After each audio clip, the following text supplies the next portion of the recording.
سأعطيك 1000 دينار إن شاء الله.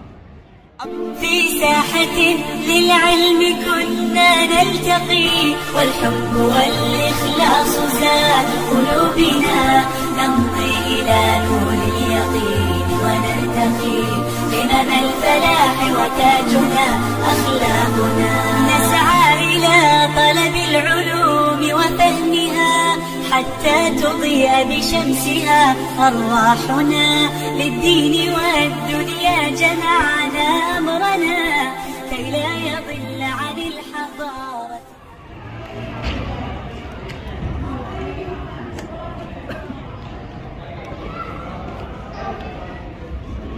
الحمد لله رب العالمين، والصلاة والسلام على أشرف الأنبياء والمرسلين محمد بن عبد الله صلوات الله وسلامه عليه. اللهم ارزقنا الإخلاص في القول والعمل، اللهم ارزقنا الإخلاص في القول والعمل، اللهم ارزقنا الإخلاص في القول والعمل. اللهم اغفر لنا ولمشايخنا ولكل من أعاننا في طلب العلم، ووالدينا ووالديهم والحاضرين والمسلمين جميعا. أما بعد، آج ہم نے انشاءاللہ تعالی مطلق اور مقید کے بارے میں جو سبق شروع کیا تھا اس کا آخری حصہ پڑھنا ہے، حمل المطلق علی المقید. آخری حصہ اس کا کیا ہے؟ حمل المطلق علی المقید. مطلق کو مقید پہ کب حمل کیا جائے گا، کب حمل نہیں کیا جائے گا. حمل کرنے کا مطلب کیا ہے؟ مطلب یہ ہے ایک آیت میں یا ایک حدیث میں، کسی آیت یا کسی حدیث میں حکم مطلق ہو، دوسری آیت میں یا حدیث میں حکم مقید ہو. اب ہم کیا کریں؟ کیا اس مطلق کے مقید کے ذریعے اس مطلق کو مقید بنائیں گے یا نہیں؟ جس طرح ہم خاص کے ذریعے عام کی تخصیص کرتے ہیں، اسی طرح مقید کے ذریعے مطلق کی تقیید کریں گے یا نہیں کریں گے؟ حمل المطلق علی المقید کا یہ مطلب ہے. سمجھ آئی؟ حمل المطلق علی المقید. اچھا، حمل المطلق علی المقید کے 4 حالات ہیں، آپ کے پاس کتاب میں موجود ہیں. 4 حالات ہیں اس کے. دیکھیں، اتحاد السبب والحکم، حکم اور سبب دونوں متحد ہو، ایک ہی ہو، تو اس حالت میں یحمل المطلق علی المقید بالاتفاق، مطلق کو مقید پہ حمل کیا جائے گا. دوسری صورت کیا ہے؟ دوسری حالت اختلاف السبب والحکم، سبب اور حکم دونوں مختلف ہیں، یعنی سبب الورود اور حکم نتیجہ دونوں مختلف ہیں، تو یہاں پہ بالاتفاق حمل نہیں کیا جائے گا. اس کے بعد اتحاد السبب واختلاف الحکم، سبب تو متفق ہیں، سبب ایک ہے، سبب الورود ایک ہیں، لیکن حکم مختلف ہیں. اختلاف السبب واتحاد الحکم، سبب ایک ہے، حکم مختلف ہے. میرے خیال میں انشاءاللہ تعالی آپ لوگوں کو کچھ بھی سمجھ نہیں آیا جو کچھ میں نے کہا. ایسے ہی ہے نا؟ کوئی مسئلہ نہیں ہے، کیونکہ بالمثال یتضح المقال، بالمثال یتضح المقال. اب آگے مثالیں ہیں، آگے اگلے صفحے پہ آؤ. پہلی حالت اتحاد السبب والحکم. دیکھیں، سبب اور حکم دونوں ایک ہوں. مثال کے طور پہ اللہ رب العالمین فرماتے ہیں حرمت علیکم المیتۃ والدم ولحم الخنزیر. لوگوں، تم لوگوں پہ، مسلمانوں، تم لوگوں پہ خنزیر کا گوشت حرام ہے، اسی طرح مردار کا گوشت حرام ہے، اسی طرح خون حرام ہے. خون مطلق ہے، کوئی بھی خون، چاہے وہ رگ کا خون ہو یا گوشت کا خون ہو، کوئی بھی خون ہو حرام ہے. دوسری آیت میں الا ان یکون میتۃ او دما مسفوحا، ہاں یہاں پہ کیا کہا؟ دما مسفوحا، دم مسفوح حرام ہے. مطلق دم، یرحمک اللہ، مطلق دم حرام نہیں ہے. اچھا، ایک آیت میں کہتے ہیں کہ خون حرام ہے جو بھی ہو، دوسری آیت میں کہتے ہیں کہ صرف رگ میں جو خون ہو وہ حرام ہے، باقی گوشت والا خون حرام نہیں ہے. سمجھ آئی؟ اب کیا کریں گے؟ سبب دونوں کا کیا ہے؟ سبب ایک ہے دونوں کا. سبب الورود، اس آیت کا سبب الورود کیا ہے؟ پہلی آیت کا ذکر المحرمات. اللہ رب العالمین نے یہ بیان کس لیے کیا؟ کیونکہ اللہ رب العالمین محرمات کا تذکرہ فرما رہے ہیں یہاں پہ. دوسری آیات میں، دوسری میں بھی محرمات کا تذکرہ فرما رہے ہیں. اچھا، سبب دونوں کا ایک ہے. اچھا، حکم کیا ہے؟ یہاں پہ بھی کہا حرام، یہاں پہ بھی کہا حرام، پہلی آیت میں بھی حرمت کا حکم ہے، دوسری آیت میں بھی، تو لہٰذا بالاتفاق یہاں پہ مطلق کو مقید پہ حمل کیا جائے گا۔ مطلب کیا ہے مطلق کو مقید پہ حمل کیا جائے گا کا؟ یعنی مطلق کے ذریعے مقید کے ذریعے مطلق کی تقیید کریں گے، جس طرح خاص کے ذریعے عام کی تخصیص کرتے ہیں۔ یہ بات سمجھ آئی؟ آگے دوسری حالت کی طرف آئیں، اختلاف السبب والحکم، سبب اور حکم دونوں مختلف ہیں۔ اللہ رب العالمین فرماتے ہیں، دیکھیں ادھر، والسارق والسارقۃ فاقطعوا ایدیہما، چور چاہے مرد ہو یا عورت ہو، کوئی انسان چوری کرے تو اس کے ہاتھ کاٹنے ہیں، نہیں بتایا کہاں تک کاٹنے ہیں، اور لغت عربی میں ہاتھ کا اطلاق، ید کا اطلاق یہاں سے لے کے یہاں تک مکمل ہاتھ پہ ید کا اطلاق ہوتا ہے، کندھے تک مکمل۔ اچھا کہاں کاٹیں گے؟ مطلق ہیں۔ دوسری آیت میں اللہ رب العالمین فرماتے ہیں کہ جب وضو کرو تو کیا کرو؟ فاغسلوا وجوہکم وایدیکم الی المرافق، ہاتھ مرافق کوہنیوں تک دھونا ہے۔ اب یہاں پہ وایدیکم الی المرافق مقید ہے، یہ کہ یہاں تک ہاتھ دھونے ہیں، اور کاٹنے میں مطلق ہیں۔ کیا مطلق کو مقید پہ حمل کیا جائے گا یہاں پہ؟ صبر کرو، فیصلہ نہیں کرو، پہلے دیکھتے ہیں سبب کیا ہے۔ پہلی آیت میں سبب کیا ہے؟ سبب چوری، دوسری آیت میں سبب بے وضو ہونا، حدث۔ اچھا پہلی آیت میں حکم کیا ہے؟ کاٹنا، اور دوسری آیت میں حکم دھونا۔ حکم بھی مختلف ہے، سبب بھی مختلف ہے، لہذا اب بالاتفاق حمل نہیں کیا جائے گا اس کو۔ یہ بات سمجھ آ گئی؟ اچھا اسی طرح یہاں پہ ما اسفل من الکعبین من الازار ففی النار، اب یہاں پہ مطلق ہیں، شلوار ٹخنوں سے نیچے ہو، چاہے تکبر کی وجہ سے ہو یا تکبر کی وجہ سے نہیں ہو، انسان جہنم میں جائے گا۔ صحیح ہے؟ انسان کا یہ حصہ یعنی ٹخنوں کے نیچے یہ صرف پاؤں جو ہے جہنم میں ہوں گے۔ اچھا دوسری حدیث میں جو ہے من جر ثوبہ خیلاء، یہاں پہ جس نے شلوار نیچے کی ٹخنوں سے تکبر کی وجہ سے، ہاں یہاں پہ مقید ہے اور پہلے میں مطلق ہے، کیا دونوں کو حکم میں ایک بنایا جائے گا یا نہیں؟ دیکھیں سبب کیا ہے، پہلے میں سبب اسبال ہیں، دوسرے میں سبب خیلاء ہیں، سبب مختلف ہیں۔ اچھا حکم پہلے میں ففی النار، دوسرے میں لم ينظر اللہ الیہ یوم القیامہ، حکم بھی مختلف ہے، سبب بھی مختلف ہے، لہذا بالاتفاق اس کو حمل نہیں کیا جائے گا۔ یہ بات سمجھ آئی یا نہیں؟ اچھا تیسری حالت کی طرف آؤ، اتحاد السبب واختلاف الحکم، سبب متحد ہیں لیکن حکم مختلف ہیں۔ مثال کے طور پہ اللہ رب العالمین فرماتے ہیں فامسحوا بوجوہکم وایدیکم، مسح کرو چہرے کا اور ہاتھوں کا، یہاں پہ مطلق ہیں، وایدیکم مطلق ہیں۔ اچھا آیت الوضو میں اللہ رب العالمین فرماتے ہیں کہ فاغسلوا وجوہکم وایدیکم الی المرافق، کوہنیوں تک ہاتھ دھونے۔ اب یہاں پہ سبب کیا ہے؟ پہلے میں حدث، دوسرے میں سبب کیا ہے؟ حدث۔ ہاں سبب تو ایک ہے۔ اب حکم کی طرف آؤ، پہلے میں حکم مسح کرنا ہے، دوسرے میں حکم دھونا ہے۔ اوہو حکم تو مختلف ہے دونوں کا، اب کیا کریں گے؟ ہم نے پچھلے صفحے میں کیا کہا تھا؟ صفحہ نمبر 19 میں اتحاد السبب واختلاف الحکم فیہ خلاف لا يحمل المطلق على المقید، راجح یہ ہے کہ مطلق کو مقید پہ حمل نہیں کیا جائے گا۔ یہ بات سمجھ آئی؟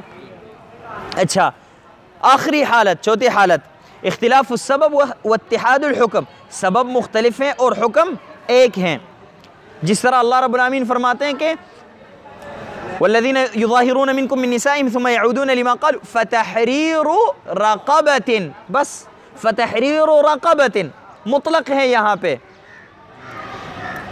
اچھا دوسری آیت میں اللہ رب العالمین فرماتے ہیں وَمَن يَقْتُلْ مُؤْمِنًا خَطَأً فَتَحْرِيرُ رَقَبَةٍ مُؤْمِنَةٍ، ہاں یہاں پہ کہا فَتَحْرِيرُ رَقَبَةٍ مُؤْمِنَةٍ، مؤمن غلام کو آزاد کرے، مقید ہیں، اور وہاں پہ مطلق ہیں، کوئی بھی غلام آزاد کرے، مؤمن ہو یا مؤمن نہیں ہو۔ کیا یہاں پہ مطلق کو مقید پہ حمل کیا جائے گا یا نہیں؟ جمہور علماء کہتے ہیں کہ حمل نہیں کیا جائے گا، بعض علماء کہتے ہیں کہ حمل کیا جائے گا، سمجھ آئی؟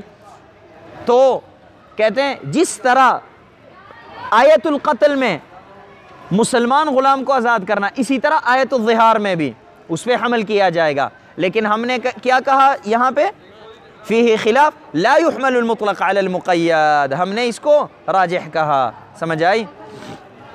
اچھا، اس کے بعد آگے امام الحرمین رحمہ اللہ فرماتے ہیں کہ المجمل والمبین والظاہر والمؤول امام الحرمین رحمہ اللہ یہاں پہ مجمل اور ظاہر، مبین، نص، مؤول وغیرہ ان چیزوں کے بارے میں ہمیں بتانا چاہتے ہیں۔ اچھا، امام الحرمین رحمہ اللہ جو ہیں ابھی عموم اور خصوص سے فارغ ہو گئے، اب ہمیں وجوہ البیان کے بارے میں بتانا چاہتے ہیں۔ وجوہ البیان کے بارے میں اللہ رب العالمین کا بیان کبھی کبھی مجمل ہوتا ہے، کبھی کبھی مؤول ہوتا ہے۔ مؤول خود نہیں ہوتا لیکن مؤول بن جاتا ہے، وہ انشاءاللہ آگے پڑھیں گے۔ کبھی کبھی ظاہر ہوتا ہے، کبھی کبھی نص ہوتا ہے۔ اللہ رب العالمین کا بیان اور نبی صلی اللہ علیہ وسلم کا بیان کبھی کبھی نص ہوتا ہے، کبھی ظاہر ہوتا ہے، کبھی مؤول، کبھی مجمل۔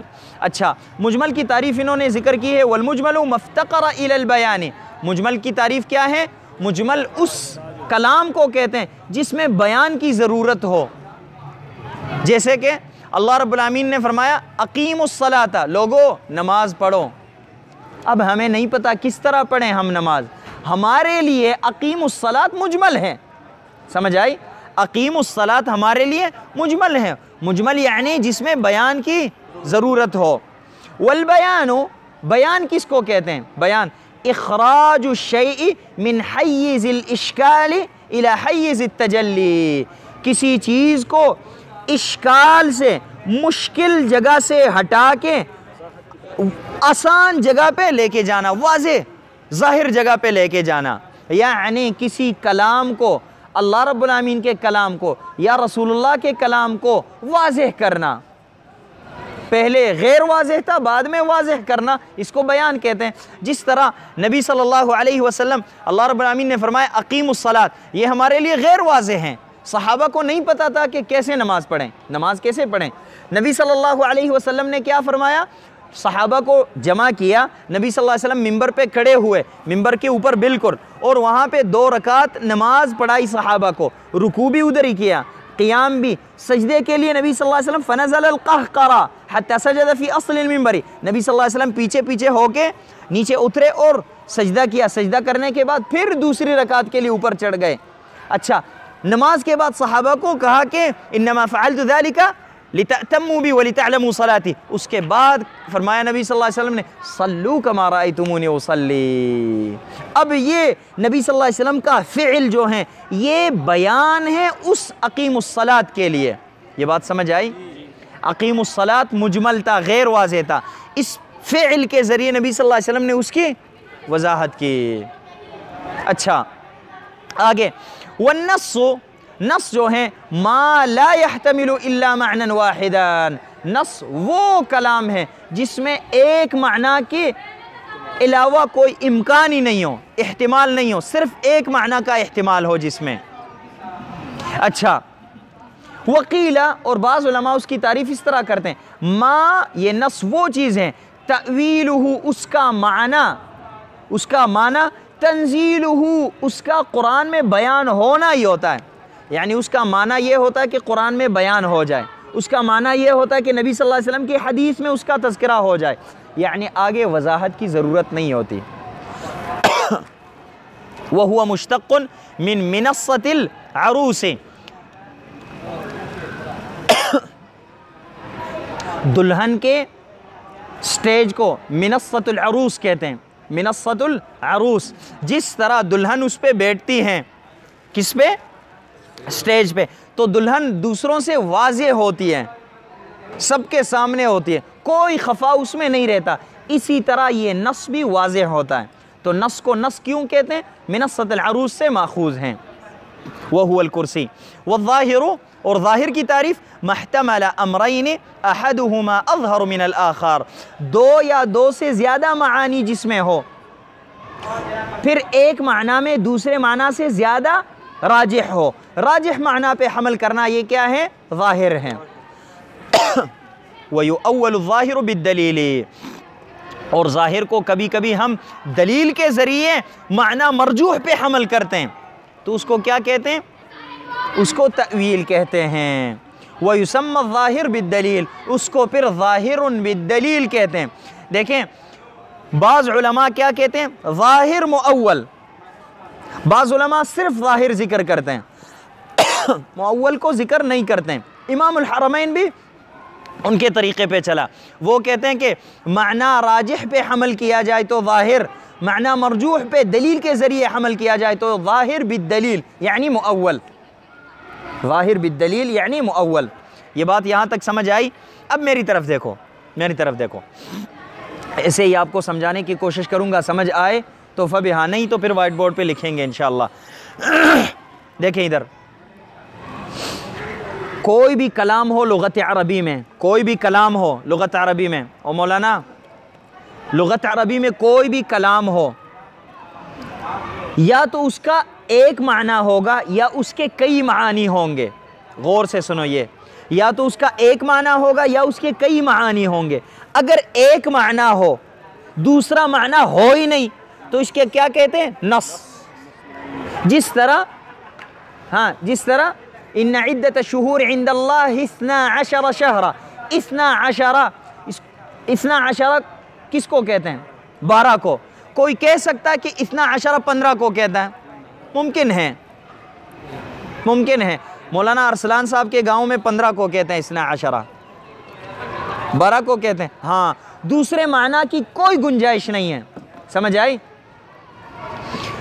اسی طرح وغیرہ وغیرہ، تلک عشرۃ کاملہ، عشرۃ کاملہ، 10 کس کو کہتے ہیں؟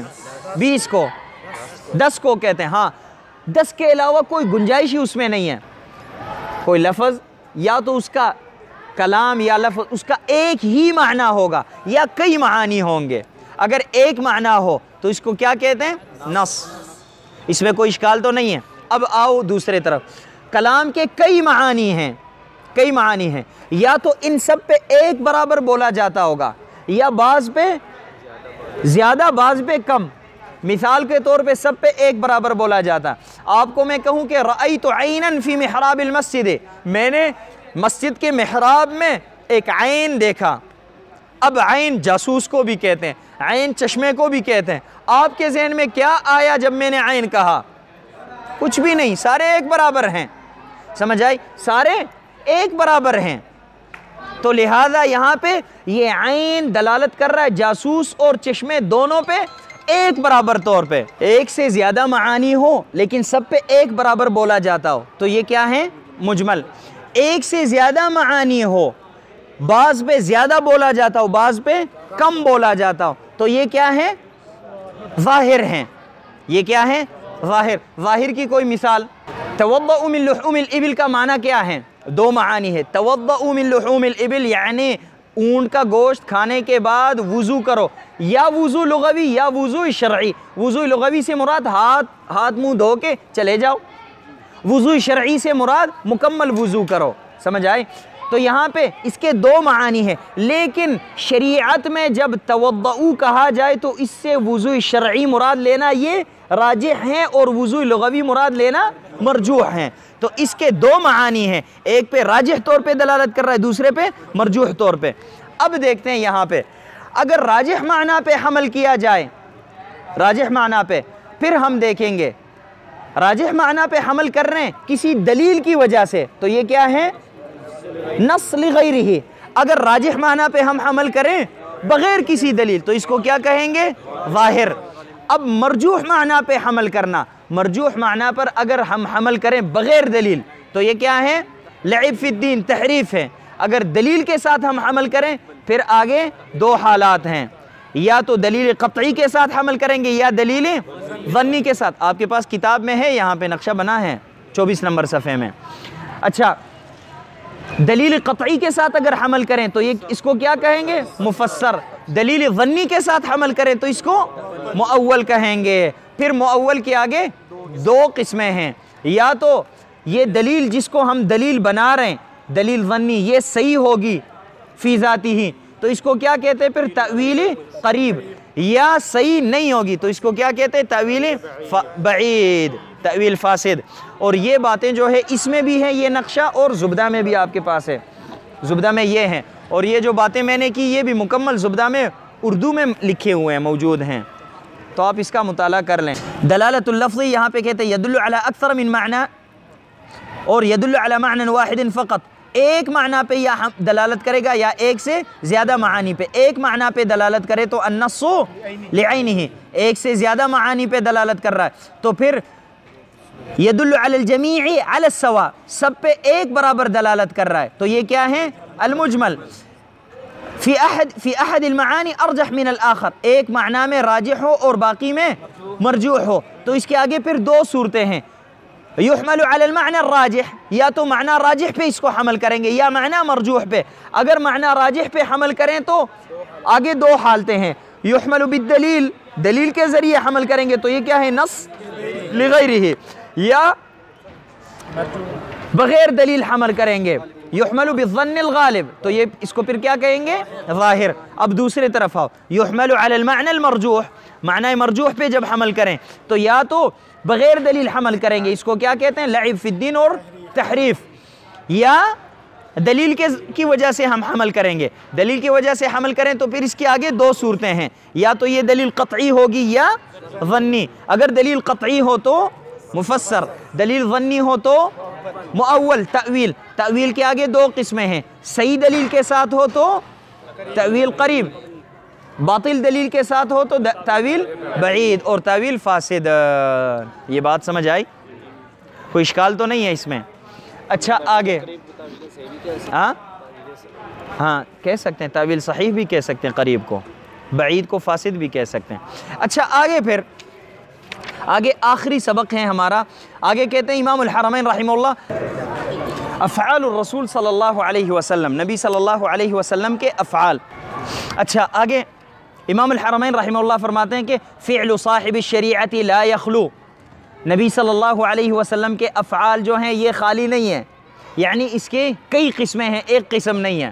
پہلی قسم کیا ہے؟ اما ان یکون علی وجہ القربۃ والطاعہ، یا تو نبی صلی اللہ علیہ وسلم کوئی کام قربت اور طاعت کی وجہ سے کرے گا، یا او غیر ذالک، یا کسی اور وجہ سے۔ اللہ رب العالمین نے ہمیں حکم دیا کہ نبی صلی اللہ علیہ وسلم جو کچھ کہے اس پہ عمل کرو، اور جو کچھ کرے نبی صلی اللہ علیہ وسلم کی تابعداری کرو۔ نبی صلی اللہ علیہ وسلم کی ہم تابعداری کریں گے نبی صلی اللہ علیہ وسلم کے اقوال میں اور افعال میں، سمجھ آئی؟ اچھا نبی صلی اللہ علیہ وسلم کے اقوال میں تو ہم تابعداری کریں گے، مجمل، نص، ظاہر، مؤول وغیرہ ہم نے پہچان لیا۔ اب نبی صلی اللہ علیہ وسلم کے افعال کیا ہیں؟ نبی صلی اللہ علیہ وسلم کے افعال سب ایک برابر نہیں ہیں نبی صلی اللہ علیہ وسلم کے، کیونکہ نبی صلی اللہ علیہ وسلم بعض افعال کرتے ہیں جبلی طور پہ، مثال کے طور پہ سونا، اٹھنا، جاگنا، چلنا، یہ جبلی طور پہ۔ کوئی یہ نہ کہے مولانا عبداللہ صاحب جو ہیں یہ رات کو سو جائے اور کہے کہ الحمدللہ میں سنت پہ عمل کر رہا ہوں، کیوں؟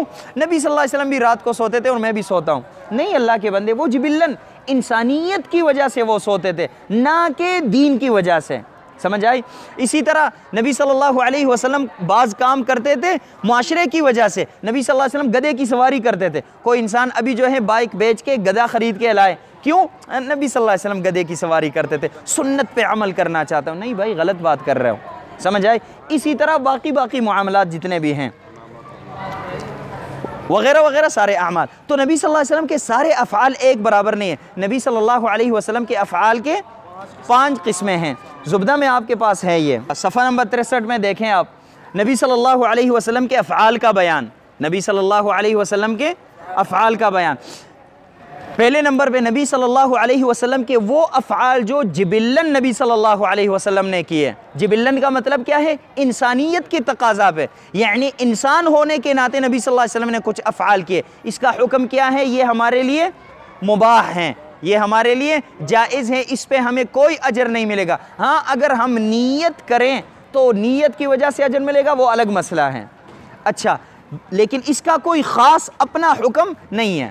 اچھا دوسرے نمبر پہ نبی صلی اللہ علیہ وسلم کے وہ افعال جو نبی صلی اللہ علیہ وسلم نے عادت کی وجہ سے کیے، معاشرے کی وجہ سے کیے۔ مثال کے طور پہ نبی صلی اللہ علیہ وسلم معاشرے کی وجہ سے پگڑی باندھتے تھے، بڑے بڑے بال رکھتے تھے نبی صلی اللہ علیہ وسلم، لوگ رکھتے تھے تو نبی صلی اللہ علیہ وسلم بھی رکھتے تھے، پگڑی دوسرے لوگ بھی باندھتے تھے، ابو جہل بھی پگڑی باندھتے تھے، نبی صلی اللہ علیہ وسلم بھی پگڑی باندھتے تھے، سمجھ آئی؟ تو یہ معاشرے کی وجہ سے، اسی طرح تہبند اور چادر کپڑوں کی جگہ پہ یہ پہنتے تھے، حتیٰ نبی صلی اللہ علیہ وسلم فوت بھی اس میں ہوئے، تو لہٰذا یہ نبی صلی اللہ علیہ وسلم عادت کی وجہ سے کرتے تھے۔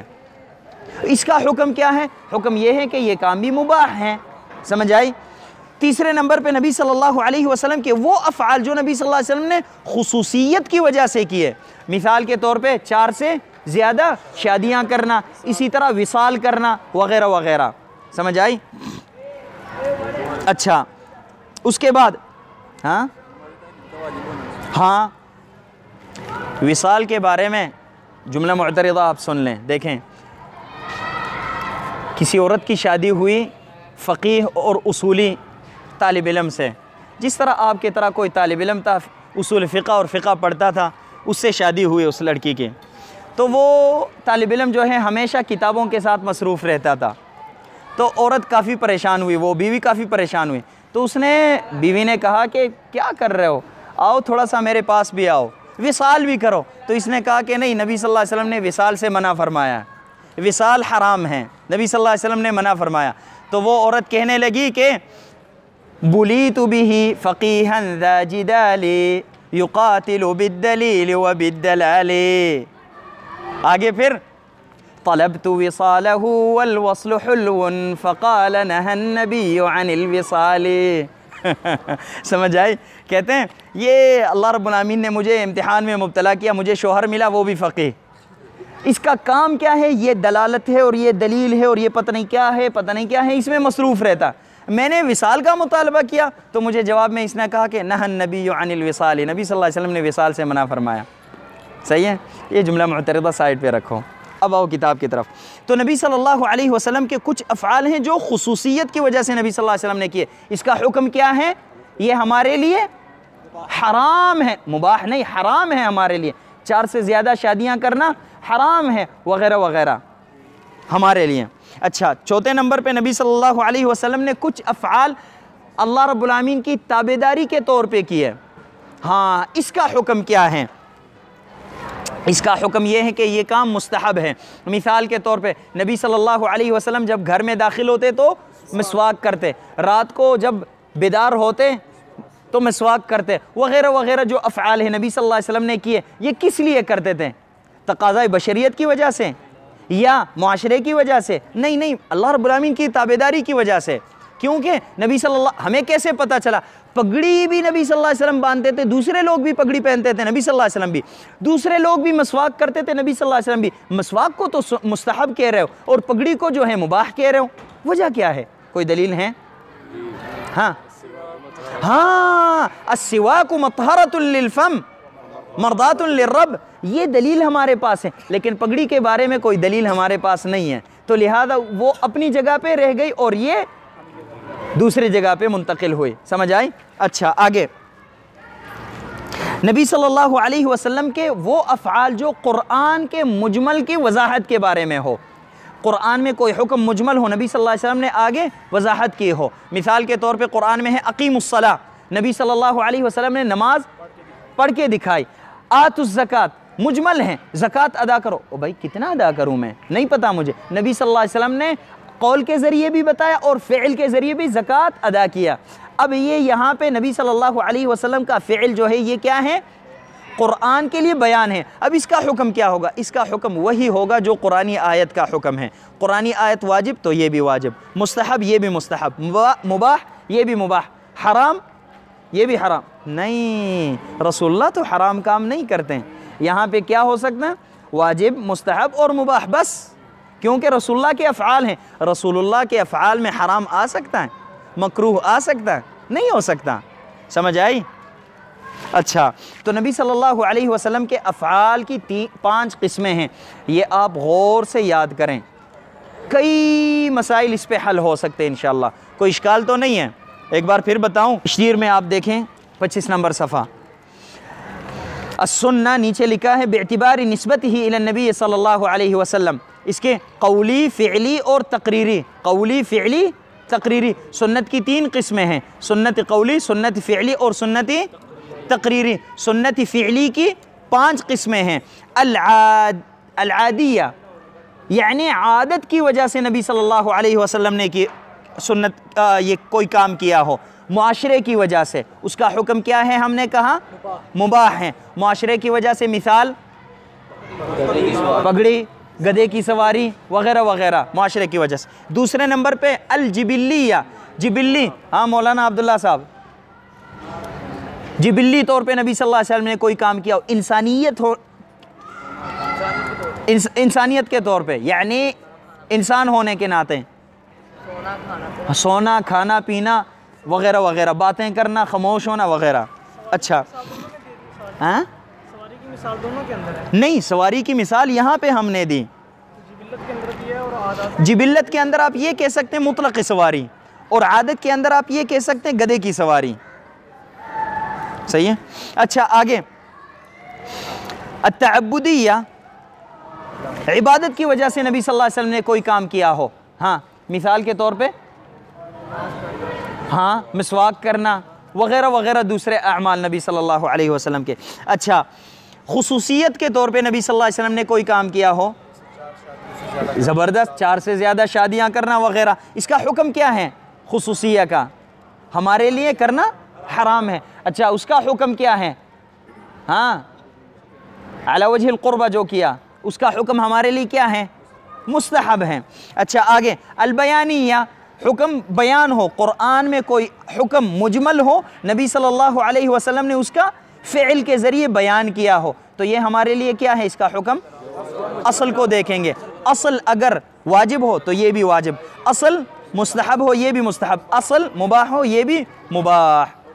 سبحانک اللہم و بحمدک اشہد ان لا الہ الا انت استغفرک و اتوب الیک.